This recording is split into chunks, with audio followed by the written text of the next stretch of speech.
വരാനിരിക്കുന്ന നിയമസഭാ തെരഞ്ഞെടുപ്പ് കേരളത്തിലെ മുഴുവൻ രാഷ്ട്രീയ പാർട്ടികളെയും മുന്നണികളെയും സംബന്ധിച്ച് അതീവ നിർണായകമാണ്.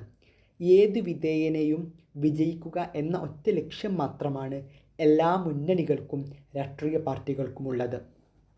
രാജ്യത്ത് മറ്റെവിടെയും ഭരണമില്ലാത്ത കമ്മ്യൂണിസ്റ്റ് പാർട്ടി ആകെയുള്ള തുരുത്തായ കേരളത്തിൽ ഭരണത്തുടർച്ച മാത്രമാണ് പ്രതീക്ഷിക്കുന്നത്.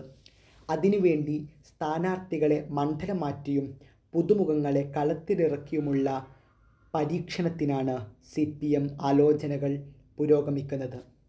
2026 നിയമസഭാ തെരഞ്ഞെടുപ്പിൻ്റെ മുന്നൊരുക്കങ്ങൾ ആരംഭിച്ചിരിക്കുകയാണ് CPM ഇപ്പോൾ. ഭരണവിരുദ്ധ വികാരം മറികടക്കാൻ പുതുമുഖ സ്ഥാനാർത്ഥികളെ മത്സരിപ്പിക്കാനും MLAമാരെ മണ്ഡലം മാറ്റി പരീക്ഷിക്കാനുമുള്ള ആലോചനയിലാണ് CPM ഇപ്പോൾ. പാറശാല, നെയ്യാറ്റിൻകര, കാട്ടാക്കട, നേമം, കഴക്കൂട്ടം, വാമനപുരം, വർക്കല എന്നീ നിയമസഭാ മണ്ഡലങ്ങളിലേക്കാണ് വിജയസാധ്യതയുള്ള പുതുമുഖ സ്ഥാനാർത്ഥികളെ CPM തേടുന്നത്. V Sivankutty, CK Harindran, K Ansalan, Hibi Satheesh, Kadakampally Surendran, DK Murali, V Joy എന്നിവർക്ക് CPM ഇത്തവണ സീറ്റ് ലഭിച്ചേക്കില്ല എന്നതാണ് പുറത്തുവരുന്ന റിപ്പോർട്ടുകൾ. തിരുവനന്തപുരം ജില്ലാ സെക്രട്ടറി എന്ന നിലയിൽ പുതുമുഖ സ്ഥാനാർത്ഥികളെ കണ്ടെത്താനുള്ള ചുമതല വി ജോയ്ക്കാണ്. നേമത്ത് വി ശിവൻകുട്ടിക്ക് പകരം തിരുവനന്തപുരം മേയർ ആര്യ രാജേന്ദ്രനെയാണ് പരിഗണിക്കുന്നത്.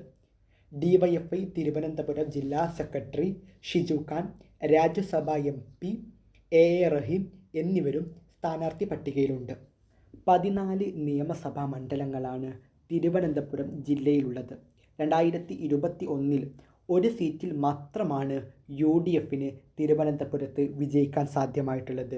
കോവളം മാത്രമാണ് UDFന് ഒപ്പം നിന്നത്. ബാക്കി 13 LDFന് ഒപ്പമായിരുന്നു. ഭരണവിരുദ്ധ വികാരമുണ്ടാകുകയാണെങ്കിൽ ഏറ്റവും കൂടുതൽ പ്രതിഫലിക്കുക തലസ്ഥാന നഗരിയിലാണ്.